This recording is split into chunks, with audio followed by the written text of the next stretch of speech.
किन्होंने किया था? न्यूलैंड ने किया था, न्यूलैंड।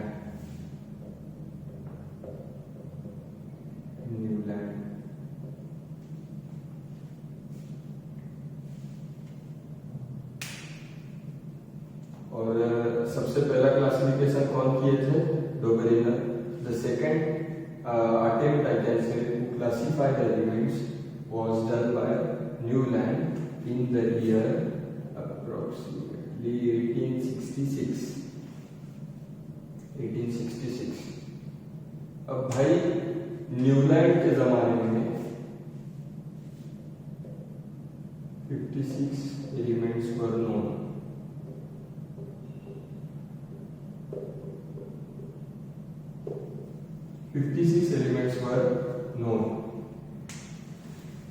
न्यूलैंड भाई साहब ने जब क्लासिफिकेशन ऑफ एलिमेंट्स किया या कोशिश किया एलिमेंट्स को क्लासिफाई करने का, तो उस जमाने में कितने एलिमेंट्स एग्जिस्ट किया करते थे? 56 एलिमेंट्स एग्जिस्ट किया करते थे। दूसरा पॉइंट है, अब उन्होंने सबसे पहला क्या किया क्लासिफिकेशन करने के लिए एलिमेंट्स को? उन्होंने सबसे पहले क्या किया? तो उन्होंने सबसे पहले वही किया जो डोबेरिनर भाई साहब ने किया था। उन्होंने एलिमेंट्स को same way increasing order of atomic mass में अरेंज किया। Arranged the elements in increasing order of atomic masses. Newland भाई साहब के जमाने में 56 एलिमेंट्स नोन थे। उसमें से जितने भी एलिमेंट्स थे वो 56। न्यूलैंड ने क्या किया? He arranged all the known elements in the increasing order of their atomic masses. और ये क्या है? To arrange the elements in increasing order of atomic masses क्या है, ये मैं आपको बता चुका हूँ। सिमिलर वे डोबेरिनर ने जो किया था भाई, सिर्फ फर्क इतना है, डोबेरिनर भाई साहब के जमाने में 30 एलिमेंट्स एग्जिस्ट किया करते थे, न्यूलैंड भाई साहब के जमाने में 56 एलिमेंट्स नोन थे। ठीक है, अगला पॉइंट मैं इस बारे में कहना चाहूंगा कि in the year 1866 Newland arranged the elements in the increasing order of their atomic masses और started up। ये आपके पास see I would like to suggest you, मेरा आपसे रिक्वेस्ट है, text book point to point आपको हर चीज पढ़ना होगी। सजेशन दे रहा हूँ आपको, रिक्वेस्ट कर रहा हूँ, सो आपका पढ़ाई बेटर हो इसके लिए मैं कुछ बेसिक टिप्स दे रहा हूँ। एक तो पहली बात, आपकी टेक्स्ट बुक का पॉइंट टू पॉइंट आपने रेफर करना चाहिए, तब जाके चीजें आपको डिटेल में समझ आएंगी। ठीक है, दूसरा मेरा पॉइंट है कि ओल्ड सिलेबस का जो साइंस का किताब था, ओल्ड सिलेबस का आज से 2 साल पहले 3 साल पहले वाला किताब जो था, कुछ ये था, आपको वो भी दिखाना चाहूंगा। ये वाला किताब था।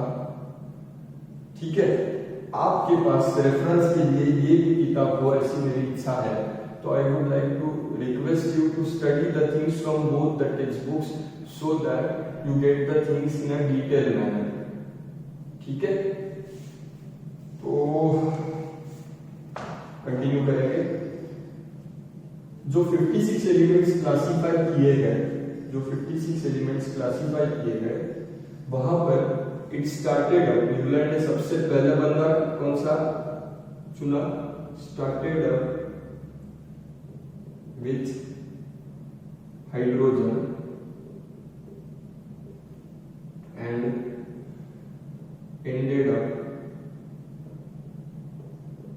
With thorium. न्यूलैंड भाई साहब ने जब elements increasing order of atomic mass में अरेंज करना चालू किया, तो उसमें सबसे पहला बंदा जो था वो था हाइड्रोजन, और उनके हिसाब से जो 56 एलिमेंट्स में जो सबसे आखिरी बंदा था वो था थोरियम। इससे हमको ये समझ में आता है कि लाइटेस्ट एलिमेंट था हाइड्रोजन, और तब तक अभी element with highest atomic mass होना चाहिए थोरियम, क्योंकि वो सीक्वेंस में सबसे लास्ट था, यानी उसका एटॉमिक मास ऑब्वियस है सबसे ज्यादा होना चाहिए इंक्रीजिंग ऑर्डर के हिसाब से। हाइड्रोजन सबसे कम, फिर उससे थोड़ा ज्यादा, फिर उससे थोड़ा ज्यादा, और सबसे ज्यादा जो आखिरी बंदा था उसका यानी वो था थोरियम। आगे कहते हैं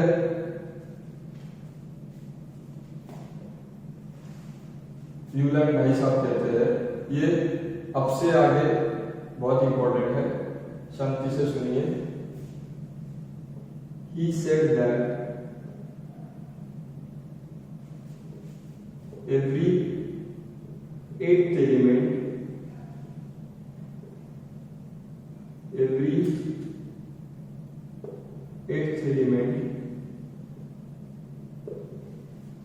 had properties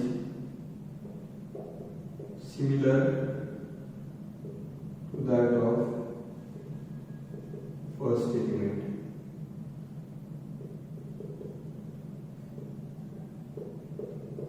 इसका मतलब क्या है भाई? उन्होंने एलिमेंट्स अरेंज करना चालू किया, 1 2 3 4 5 6 7 8 9 10 कुछ इस प्रकार से 56 तक। तो मैं अगर जिस भी एलिमेंट का मैं एक एलिमेंट हूं, मेरे और उसके प्रॉपर्टीज सेम होने चाहिए।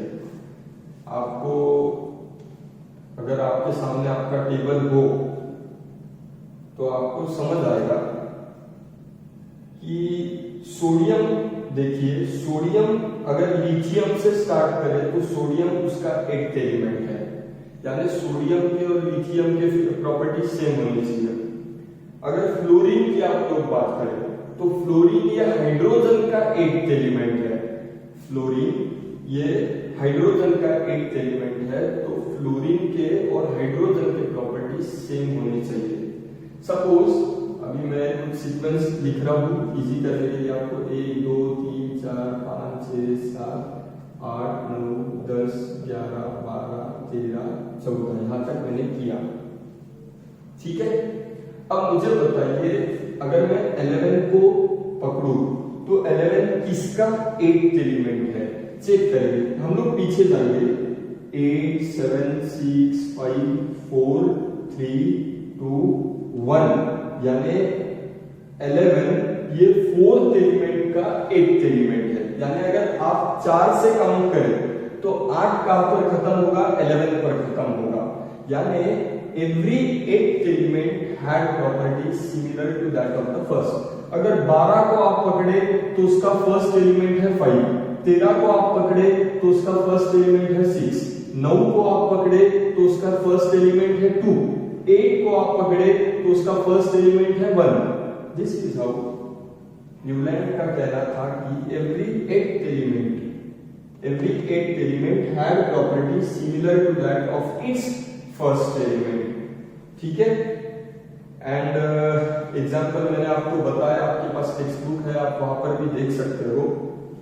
न्यूलैंड कंपेयर्ड दिस, अभी सी ये क्या है कि भाई 1 2 3 4 5 6 7, फिर 8 जो आएगा उसके प्रॉपर्टीज 1 के जैसे होंगे। अब यहां से अगर काउंट करो 1 2 3 4 5 6 7 8, यानी 2 के बाद उसके जैसे प्रॉपर्टीज किसके होंगे? 9 के होंगे। तो ये कुछ ऐसे पाया गया,